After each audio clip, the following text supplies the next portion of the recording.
As of the Saturday, President Biden is ready to make another run for the White House, so we're hearing. And after months of hints, three sources telling NBC News the president could launch his re-election campaign as soon as Tuesday. That date would mark the anniversary, by the way, of Biden's 2020 campaign announcement.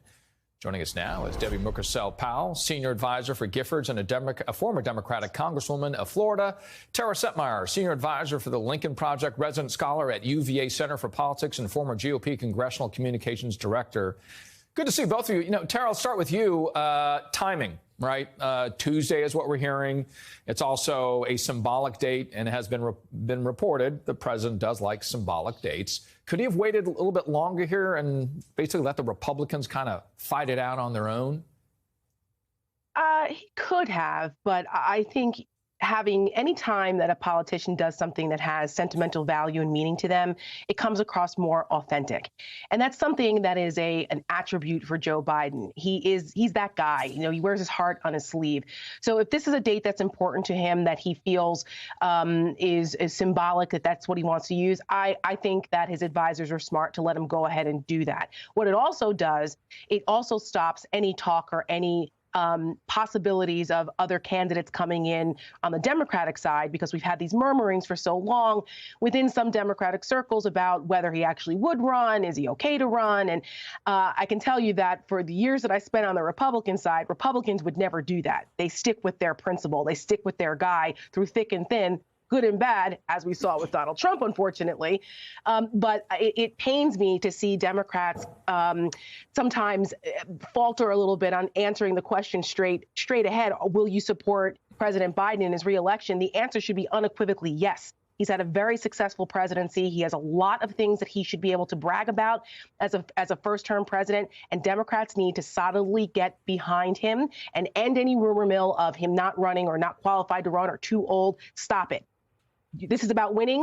You need to support your president of the United States. He's doing a great job. Sell it. Okay. So, Debbie, to you on this. So far, Biden, as we know it, would face Marianne Williamson, Robert F. Kennedy Jr. Do they need to say stop it? Do you expect anyone else, by the way, to jump in the race based on what Tara was just saying?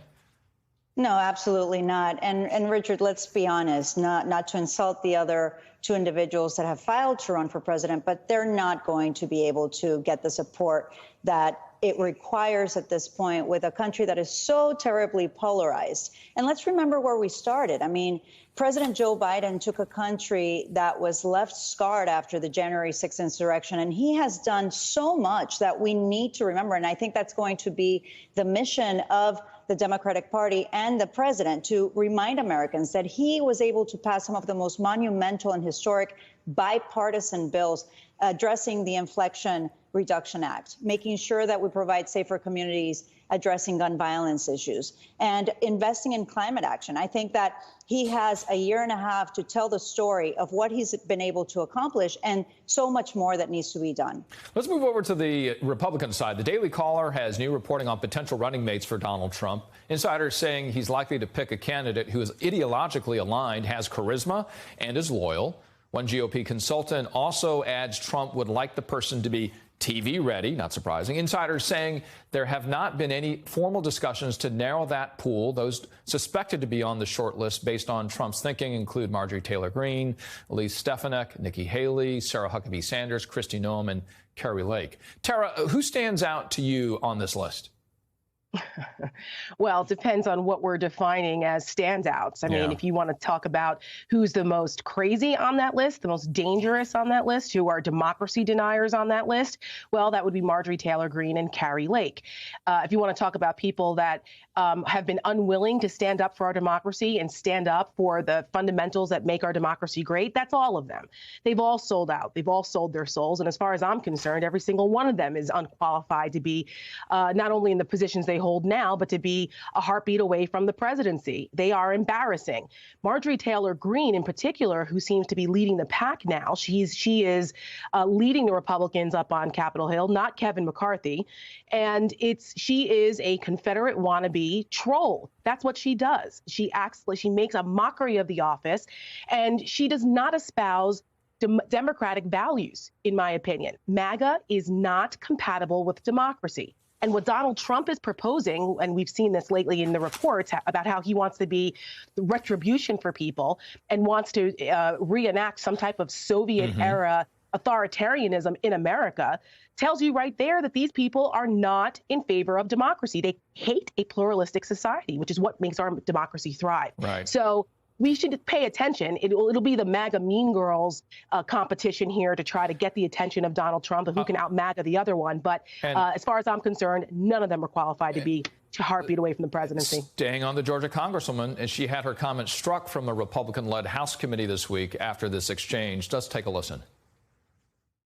How long are you going to continue this outrage, complete outrage, where China is poisoning America's children, poisoning our teenagers, poisoning our young people? How long are you going to let this go on? Congresswoman, let me assure you that we're not letting it go on. We are fighting this. No, I reclaim my time. You're a liar. I make the ruling that we strike those words. Yeah, my understanding is if words are taken down, that means that the member can no longer speak in whatever the proceeding is that those words were said. The gentlelady is no longer recognized. Well, Debbie, in that same hearing, she also made disparaging remarks towards Eric Swalwell. How embarrassing is this, and how has the level of decorum shifted on Capitol Hill? It's embarrassing, Richard, for our government, for Americans overall. I mean, we have lost all sense of civility and decorum. And it's very serious when a member's words are stricken like that. I mean, the House rules are very strict on that. You cannot attack a person based on their character, and she continued to do that. This is not a serious person. This is a woman who has been spreading conspiracy theories from the beginning, who has been heckling survivors of gun violence. She continues to do so, and the danger lies in the fact that we are lifting up her voice nationally. I've been seeing her more and more in mainstream media. It has to stop. She cannot be the face of American politics. It's destroying the trust in that institution, and it's making it very difficult for serious people to consider running and serving.